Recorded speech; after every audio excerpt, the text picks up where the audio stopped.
NDTV Bharat में आपको स्वागत है। मैं हूं पूजा वर्मा। उम्मीदों वाली बजट आज पेश हो रही है। वित्त मंत्री निर्मला सीतारमण आज 11 बजे से संसद में बजट पेश कर रही हैं। उम्मीदों वाली बजट इसीलिए कह रहे हैं क्योंकि कोरोना काल है, दूसरी तरफ रोजगार की समस्याओं से देश जूझ रहा है। ऐसे में इस बजट से आस है, इस बजट से उम्मीद है। लेकिन इन सब के बीच इस बजट में चुनाव के मद्देनजर क्या कुछ बातें सामने आई हैं वो भी आपको बताएंगे। देखिए, विधानसभा चुनाव 5 राज्यों में होने वाले हैं। ऐसे में इससे पहले सरकार ने दांव खेला है, किसानों के लिए ऐलान किया है। किसानों के लिए कुछ बड़े ऐलान किए गए हैं, वो आपको बताते हैं। देखिए, किसानों के खाते में एमएसएमई से जो पैसे डाले गए हैं, लगभग 4.25 लाख करोड़ की राशि किसानों के खाते में डाली गई है, इसकी जानकारी दी गई है। लेकिन अब किसानों के लिए इस बजट में क्या ऐलान हुआ है वो आपको बता देते हैं।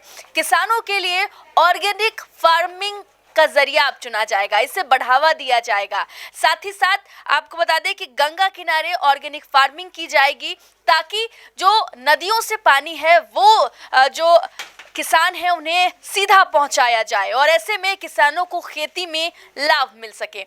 एक तरफ जहां ऑर्गेनिक फार्मिंग को बढ़ावा देने की बात सरकार कर रही है, वहीं दूसरी तरफ एमएसएमई से किसानों के खाते में जो पैसे गए हैं इसकी भी उन्होंने घोषणा की है, इसका भी उन्होंने ऐलान कर दिया है। आपको बता दें कि चुनाव होने वाले हैं और चुनाव के मद्देनजर जो ये घोषणा हुई है इसमें किसानों को ध्यान में रखते हुए कई सारी अहम बातें कही गई है।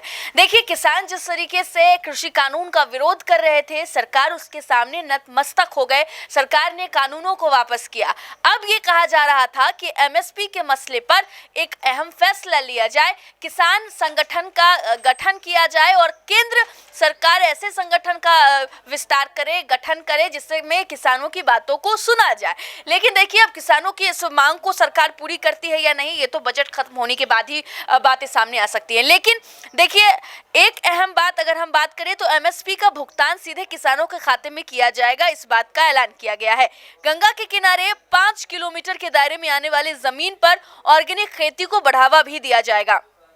खेती की जमीन के दस्तावेज का डिजिटलकरण होगा। राज्यों को एग्रीकल्चर यूनिवर्सिटी के सिलेबस बदलने को कहा जाएगा ताकि खेतों की लागत को कम किया जा सके। फलों और सब्जियों की उन्नति आपको बता दें कि किस्म की अपनाने वाले किसानों को भी मदद की जाएगी और राज्यों के साथ मिलकर काम करेंगे। किसानों को डिजिटल सर्विस भी मिलेगा जिसमें दस्तावेज, खाद, बीज, दवाइयाँ से संबंधित सेवाएं मिलेंगी। तो देखिए, डिजिटल को कितना ज़्यादा बढ़ावा देने की सरकार ने कोशिश की है। अब किसानों को भी डिजिटल तरीके से जोड़ा जाएगा ताकि उनके खेतों में कौन से वो खाद हैं जिनका इस्तेमाल किया जाए, कौन से कीटनाशक हैं जिनका इस्तेमाल किया जाए, डिजिटल तरीके से अब ये इन्फॉर्मेशन उनको मिलने वाला है। तो कहीं ना कहीं किसानों के लिए एक बेहतर फैसला ज़रूर सरकार ने कोशिश की है। लेकिन चुनाव है और ये माना जा रहा है कि चुनाव के मद्देनजर ये बड़े ऐलान सरकार ने किए हैं। एक और बड़े ऐलान जो सरकार ने किया है वो है रोजगार को लेकर।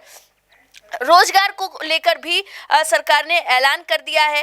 कई अहम ऐलान हुए हैं। देखिए, वर्क फ्रॉम होम वर्कर्स को उम्मीदें थी और 80 करोड़ का दायरा बढ़ाना बड़ी डिमांड थी। ज़्यादातर किसान नौकरी पेश हैं और माफ़ कीजिएगा, ज़्यादातर लोग जो है वो नौकरी पेश हैं और ऐसे में ये माना जा रहा था कि वर्क फ्रॉम होम अलायंस भी सरकार के द्वारा लागू किया जा सकता है, अलाउ किया जा सकता है, क्योंकि जो लोग घर से काम कर रहे हैं उन्हें बेहद ज़्यादा मुश्किलें हो रही है। देखिए, इस बजट में जहां एक तरफ रोजगार देने की बात कही है, वही कुछ अहम बातें भी आपको बता देते हैं कि इस बजट की अहम बातें क्या कुछ रही हैं। अहम बातें सबसे पहली रोजगार को लेकर हुई है। ये कहा गया है कि आने वाले 3 सालों के अंदर रोजगार करोड़ों की संख्या में दी जाएगी, लाखों की संख्या में दी जाएगी। तो जो रोजगार की समस्या है वो दूर करने की बात कही गई है। दूसरी तरफ अगर हम बात करें तो ये भी घोषणा की गई है कि इनकम टैक्स फ्री इनकम का दायरा बढ़ेगा और टैक्स स्लैब बदल दिए जाएंगे। देखिए, टैक्स को लेकर भी एक बड़ा सवाल मन में था कि क्या इसका दायरा बढ़ाया जाएगा। तो देखिए, इसका दायरा बढ़ा दिया गया है। कोरोना महामारी के बीच ये बजट पेश हो रहा है। कोरोना के मद्देनजर क्या कुछ अहम फैसले लिए जाएंगे, इस पर सबकी निगाहें थी, इस पर तमाम बातें लगातार की जा रही थी। देखिए, टेक्नोलॉजी को बढ़ावा देने की कोशिश जरूर की जा रही है। अब पासपोर्ट में चिप लगेगा, तो गेमिंग की बातों को लेकर भी जो इनोवेशन होना चाहिए, जो बातें लगातार सामने आ रही है, तो उसमें भी बढ़ावा देने की बात कही गई है। कई सारे अहम बातें। 400 नई पीढ़ी की वंदे मातरम ट्रेन चलेगी। 400 नई जनरेशन की वंदे मातरम ट्रेन अगले 3 साल के दौरान चलाई जाएगी और 100 प्रधानमंत्री गति शक्ति कार्गो टर्मिनल भी इस दौरान डेवलप किए जाएंगे। देखिए, इंफ्रास्ट्रक्चर को मजबूत करने की कोशिश सरकार के द्वारा कितनी ज्यादा हो रही है, ये आपको बताने की कोशिश कर रहे हैं। सरकार ने इंफ्रास्ट्रक्चर को मजबूत करने की बातें जरूर लगातार कही और इसके दरमियान आज जो ये घोषणा हुई है, इसमें साफ तौर पर ये दिखा है कि इंफ्रास्ट्रक्चर को बढ़ावा मिलेगा। जीडीपी में जो कमी आई है देश में, उसको बढ़ाने की कोशिश की है। सरकार किसानों के साथ है, ये बातें लगातार सरकार कह रही है। और आज जो बातें सामने आई हैं, आज जो घोषणा हुई है, इससे भी ये साफ तौर पर झलका है कि किसान कहीं ना कहीं चुनाव के मद्देनजर फैसला जरूर ले रही है और ये किसानों को भी फायदा होने वाला है और रोजगार के क्षेत्र में भी लोगों के लिए आज जो घोषणा हुई है उससे फायदा होगा।